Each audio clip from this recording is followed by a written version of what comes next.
as an architect, I would expect to see larger portions of the building floors, the decking, the steel decking, the concrete topping, much larger remnants of what the structural components of this building was. After all, there was 110 floors in each building, and each floor plate was over an acre in size. And there's no concrete. There's very little concrete. All you see is aluminum and steel. What happened to the concrete? The concrete was pulverized. And I was down here Tuesday, and it was like you were on a foreign planet. All of Lower Manhattan, not just this site, from river to river, there was dust powder 2-3 inches thick. The concrete was just pulverized. For the towers to collapse the way we saw them collapse basically implies that the columns simply collapsed into themselves. They telescoped straight down. Steel keeps a lot of its structural integrity, even when heated, until you begin to approach the melting point. You don't really see a catastrophic loss of strength, and this is what we're talking about. We're talking about basically vertical box columns collapsing into themselves, which implies a complete loss of mechanical strength. And as far as the initial impacts, this recent NIST study made an interesting point about World Trade Centers. The film analysis showed that it oscillated for about 4 minutes after it was struck by the airplane, and the oscillation rate was identical to what would be expected for the intact tower.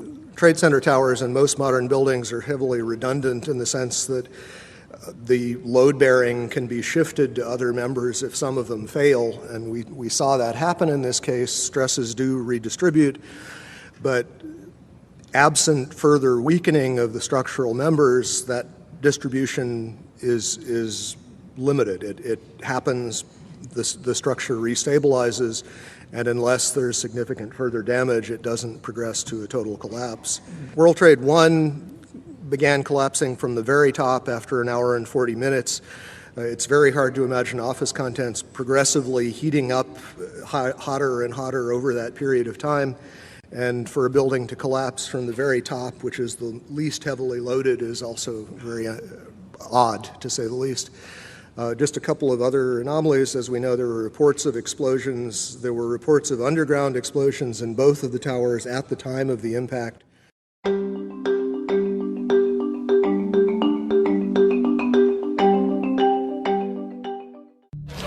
As we were getting our gear on and making our way to the stairway, there was a heavy-duty explosion inside the lobby. We stuck on the stairs for a while. We finally got down to the lobby. Then we get to the lobby, it was this big explosion. There were numerous secondary explosions taking place in that building. There were continuous explosions. There was a secondary explosion, probably a device either planted before or on the aircraft that did not explode until an hour later. Then there was some secondary explosions and then the subsequent collapses. It sounded like gunfire, bang, bang, bang, bang, bang, and then all of a sudden 3 big explosions. About 50 consecutive bangs, and it fell down like a waterfall. And we heard the noise associated with an implosion. We heard a very loud blast, an explosion. We heard a loud explosion. At that point, we heard a large boom. I looked up and just saw the building coming at us. Do you know if it was an explosion or if it was a building collapse? To me, it sounded like an explosion. There was another major explosion. All of a sudden, you hear explosion, and you could see the building starting to collapse. Huge explosion that we all heard and felt.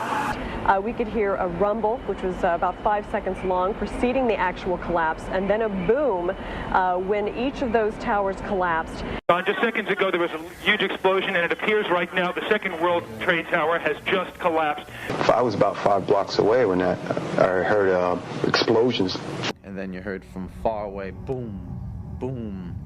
And you heard the boom, boom, boom, boom, boom, boom. Floor by floor, it started popping out. It was if they had detonated. They were planned to take down a building. Boom, boom, boom, boom, boom, boom, boom. And it just started going pop. It just started going boom, boom, boom, boom, boom. And he goes, how fast? I go like firecrackers.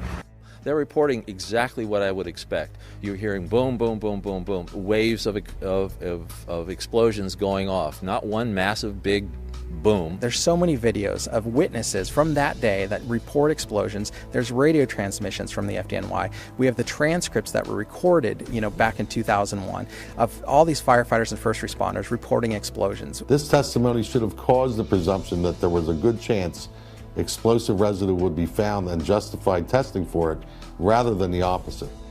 It doesn't look like a collapse. It's like a huge mushrooming, billowing kind of an event.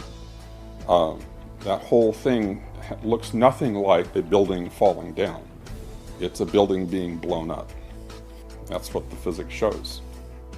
Yet they refuse to consider the possibility that explosives or some other form of demolition device could have been used to cause the collapses of the towers. And the fact that controlled demolition is consistent with all the available technical evidence. And the response to that request for correction is NIST simply saying they're unable to provide a full explanation for the total collapse, even though that was their task given to them by Congress.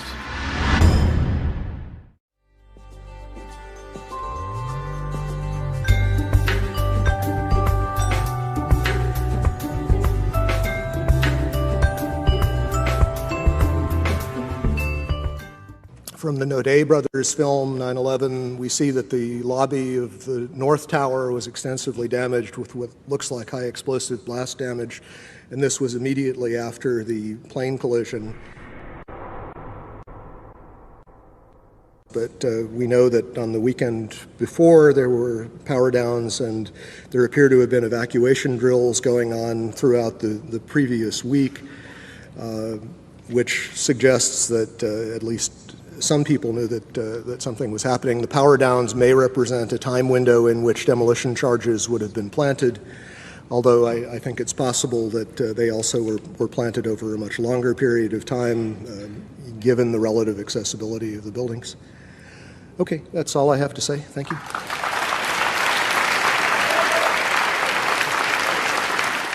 How is it that on 4 separate occasions on one day that $1 trillion military and intelligence infrastructure could fail?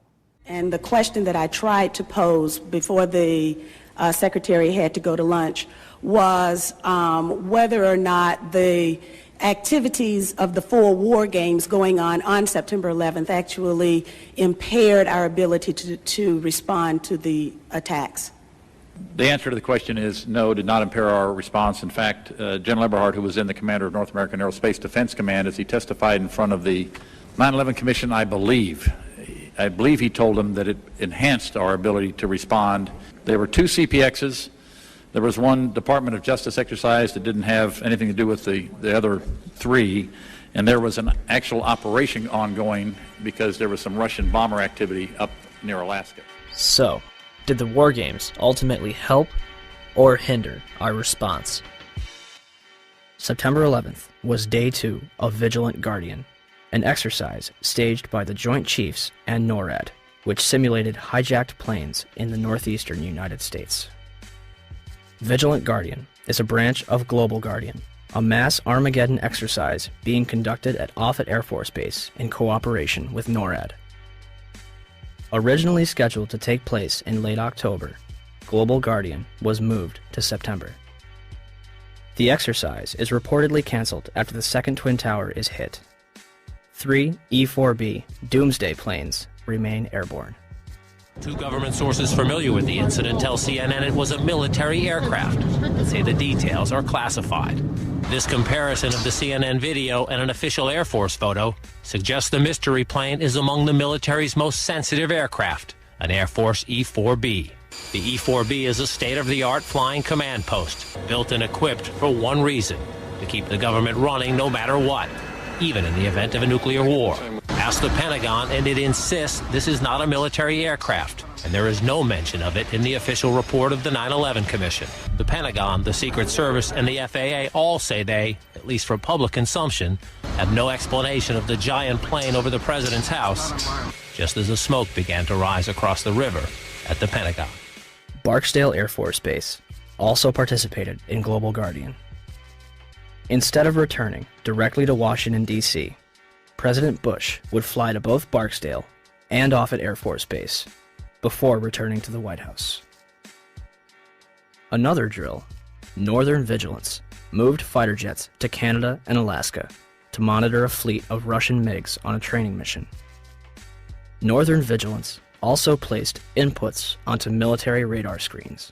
Also referred to as phantoms, inputs are simulated errant aircraft, which appear real to those participating in the exercise. We fought many phantoms that day.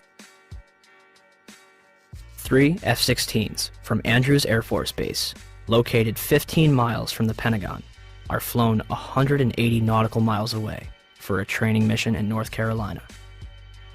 Fort Belvoir, an Army base 10 miles south of the Pentagon, intended to test security in case of a terrorist attack. Employees in the Office of Emergency Management on the 23rd floor of World Trade Center Building 7 continue preparations for Tripod, a biological attack drill scheduled for September 12th. Finally, the National Reconnaissance Office in Virginia begins a drill at 8:45, conducted by a team from the CIA, in which a plane crashes into their building. Also, a number of war games were being conducted that have yet to be fully disclosed. Ask about the war games that were planned for 9/11. Commissioner Gorelick. Could you please be quiet? We have only a few minutes with General Myers. I'd like to ask a question. General Myers, I'm sorry. I would ask, please, people in the audience to be quiet if you want to stay here. Statement. This commission has not answered my questions. I'm walking out. It's a farce. I will. Thank you. So let me get this straight. On the morning of 9/11, the United States is running drills in which hijacked aircraft go in and out of radar. Fighter jets are flown out of the United States, and planes are crashed into buildings. What a coincidence.